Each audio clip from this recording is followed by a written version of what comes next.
El método científico. Podemos definir el método científico como el proceso que se sigue para dar respuesta a interrogantes, la secuencia de procedimientos que usa para confirmar como regla o conocimiento lo que en origen es una mera hipótesis. El método científico está basado en los principios de reproducibilidad y falsabilidad y consta fundamentalmente de 5 pasos, los cuales son la observación, la hipótesis, la experimentación, el análisis y la conclusión. Los pasos del método científico sirven para responder a una pregunta científica de una forma organizada y objetiva, que implica observar el mundo y sus fenómenos, llegar a una explicación de lo que se observa, probar si la explicación es válida y finalmente aceptar o negar la explicación.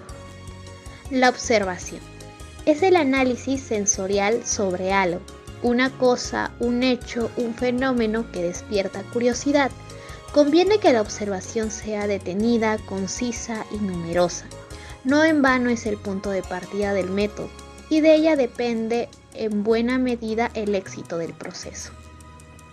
La hipótesis es la explicación que se le da al hecho o fenómeno observado con anterioridad.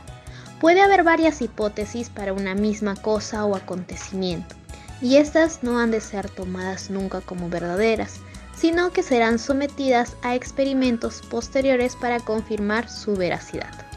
La experimentación. Esta fase del método científico consiste en probar, experimentar, para verificar la validez de las hipótesis planteadas o descartarlas parcialmente en su totalidad. El análisis. Se hace teorías de aquellas hipótesis con más probabilidad de confirmarse como ciertas. La conclusión. Una hipótesis se convierte en ley cuando queda demostrada mediante la experimentación. Para una mayor aclaración es importante mencionar que los principios de reproducibilidad y falsabilidad del método científico consisten en la capacidad de repetir un determinado experimento en cualquier lugar y por cualquier persona, así como la posibilidad de que cualquier proposición científica sea refutada o falsada. La experiencia vivida a lo largo del ciclo fue muy interesante y motivador, pues realizamos varias actividades donde se pudo observar el método científico y el STEAM. La primera actividad que realizamos fue un recorrido del campus, donde se pudo ver lo que más nos llamó la atención y llevar como una evidencia al aula. Mis compañeros llevaron unas hojas, unos gusanos, unas fotos donde se pudo observar un árbol, un pájaro, una piedra y otros animales. Asimismo, vivenciamos el método científico. Un día la maestra trajo frutas y verduras y nos llamó mucho la atención en el estado que se encontraba. Comenzamos a hacer preguntas, lanzar hipótesis, buscamos informaciones de manera individual y grupal, hicimos experimentos para validar nuestras hipótesis y asimismo llegar a una conclusión para al final poder compartir con los otros grupos todo lo que hicimos. Otras actividades que hicimos fue salir fuera de la universidad, donde podemos observar primero la geografía, la ubicación, el nombre del lugar, las vegetaciones, la fauna, las instituciones que se encuentran en ella y asimismo las interacciones de las personas para luego hacer un registro de todo lo vivido. Después continuamos con el enfoque de STEAM en el aula. También nos presentó unos documentos donde nos habló de la institución Reggio Emilia.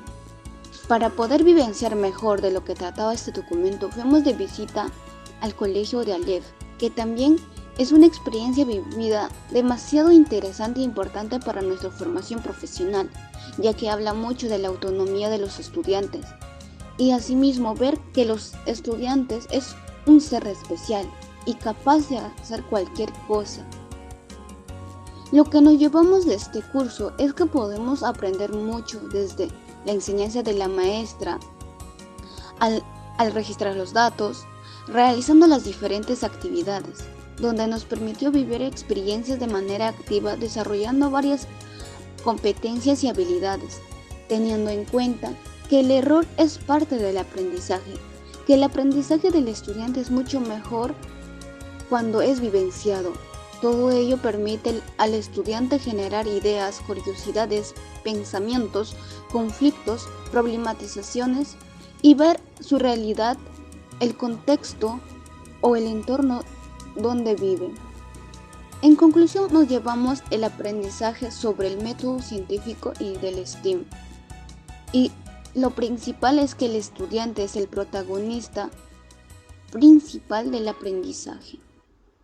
Gracias.